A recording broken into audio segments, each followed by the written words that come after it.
Mbeya kama ifuatavyo. Matokeo ya uchaguzi. Wananchi Mbeya wa jiji la Mbeya, ndugu yangu ambaye anaitwa Kefas Changani Masote, idadi ya wapiga kura ni 49, kura zilizopigwa ni 49, kura zilizoharibika hakuna, kura halali ni 49, kura za hapana ni 0, maana yake hakuna, kura za ndio ni 49. Maana yake Kefas Changani Masote ameshinda kwa 100%. Kwa dhamana niliyopewa na kutangaza ndugu Kefas Changani Masote kuwa naibu meya wa halmashauri ya jiji la Mbeya. Matokeo kwa nafasi ya meya wa jiji la Mbeya, idadi ya wapiga kura ni 49, kura zilizopigwa ni 49, kura zilizoharibika hakuna, kura halali 49, kura za hapana ni 1, kura za ndio 48.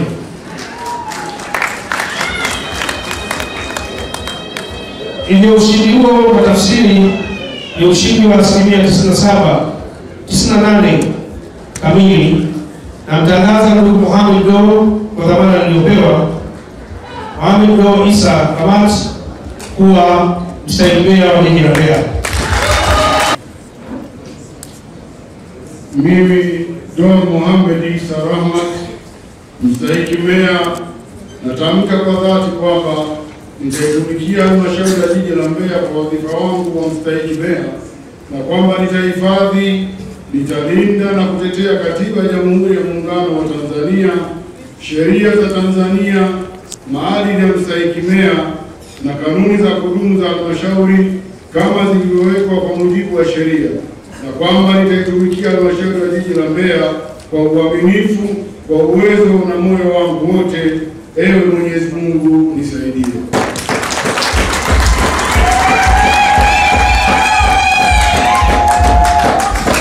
Tuvae majoho,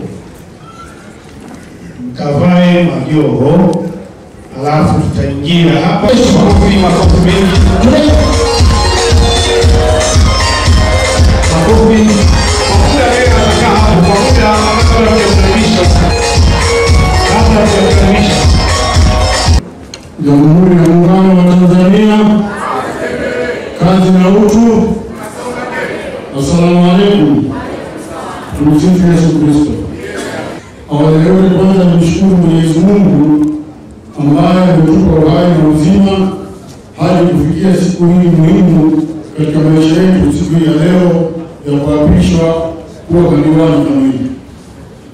Lakini la pili, niwashukuru viongozi wangu wa Chama cha Mapinduzi kuanzia kwa miaka yangu ya Isanga, mwenyekiti wangu Mzee Mtomo pamoja na katibu wangu Dolela, kamati ya siasa ya kata ya Isanga. Lakini niwashukuru viongozi wangu wa wilaya, mwenyekiti wa CCM wa wilaya, katibu wa wilaya pamoja na kamati ya siasa ya wilaya. Niwashukuru viongozi wangu wa mkoa, mwenyekiti wa mkoa, katibu wa mkoa, kamati ya siasa na viongozi wote mkoani.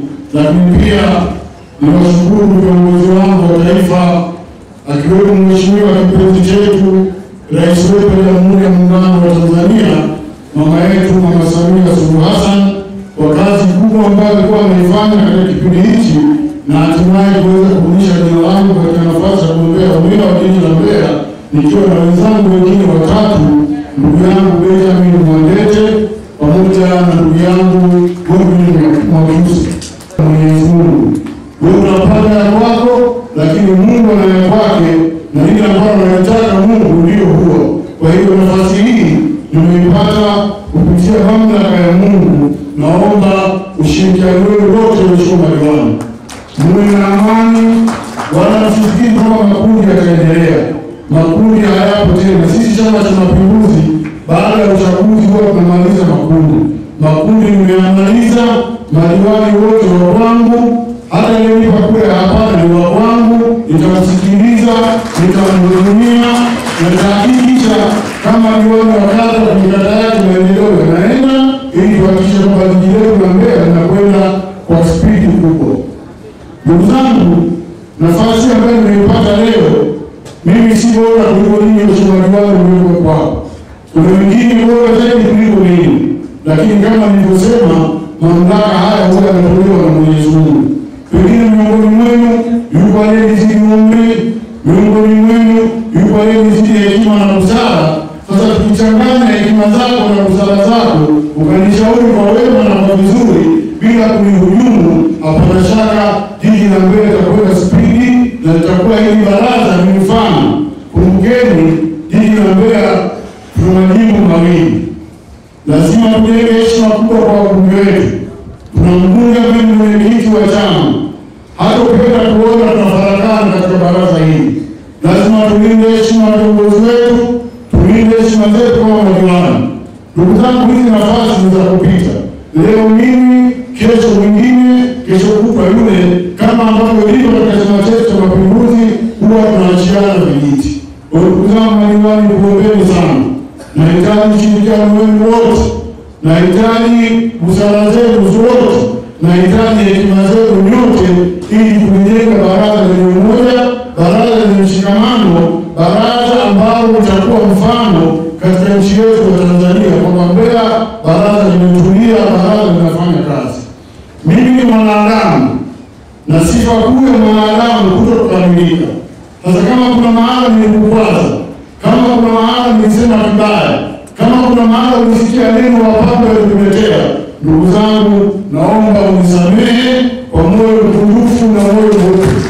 Mimi nasema haya nikiamini kwamba leo ni Ijumaa na hii ni siku ya ibada. Mnasema kwamba Mwenyezi Mungu shuhudia, mimi niwasamehe madiwani wangu wote, hata kama kuna mtu alinikosea, nasema hakuna leo nikosea, bali nataka nijenge upendo, nijenge umoja, nijenge mshikamano, nijenge baraza ambayo itakuwa na utulivu na amani kubwa. Ndugu zangu, hizi kamati ambazo tunazungumza mara nyingi zimekuwa na maneno na zitakwenda kutugawa. Mheshimiwa Madiwani, nikuombeni sana, hizi kamati ni za mkubwa kuzingatia katika utendaji kazi wenu kwa ajili ya kuwatetea na kuwajibika kuwasaidia wananchi wa jimbo la Mbeya na Uyole. Niwaombe sana, wajibu wenu kutatua kero. Sisi watumishi wote wa serikali kwa nafasi zetu, hata kama unafanya kazi gani, bado wajibu wako ni kutatua kero za Watanzania. Sasa sio kwa sababu tumepata nafasi unafunga milango, ukipita sehemu umepandisha kioo hutaki kuonekana kwa sababu wewe diwani. Hapana. Kila diwani ana wajibu wa kusikiliza kero ya mwananchi na kuitatua bila kujali umri au lika au tabia. Watu wote wana haki sawa. Kuna watu wanasemaga hata kichaa ukizungumza naye maneno matatu kuna moja litakuwa la umuhimu. Uongo kweli? Hawezi kuwa kichaa moja kwa moja. Kuna neno atalisema kila mmoja linaweza likamsaidia. Kwa hiyo nikuombe meya na baraza lako na pamoja na wakuu wa idara na vitengo, mkaisaidia halmashauri kupiga hatua kwenye mapato, kwenye utendaji kazi, kusimamia maadili. Na bahati nzuri hapa kwenye maadili ninapopasema kuna kamati ya uadilifu ndani ya halmashauri, hii inasimamia watumishi wa serikali. Na kuna kamati ya maadili ndani ya baraza la madiwani inayosimamia mwenendo wa madiwani. Diwani akikosea muiteni haraka kwenye kamati ya maadili. Na kuna kamati ya uadilifu, mtu yoyote ambaye ni mtumishi wa serikali, ambaye ni mkuu wa idara au subordinate wake amekosea, aitwe kwenye kamati ya uadilifu, ili kuhakikisha tunasimamia namna ya kuvaa, tabia, hata ulevi na tabia nyinginezo ambazo hazitakiwi ndani ya serikali, lakini pia hata wewe kwenye maisha yako, ili watu waendelee kuheshimu wajibu wako, kuheshimu nafasi yako. Basi tabia hizo zinapaswa kuziepuka. Kwa niaba pia namshukuru kwa kuniamini na kunipa nafasi ya kuja kutumika katika jiji la Mbeya kama mkurugenzi wa halmashauri ya jiji la Mbeya.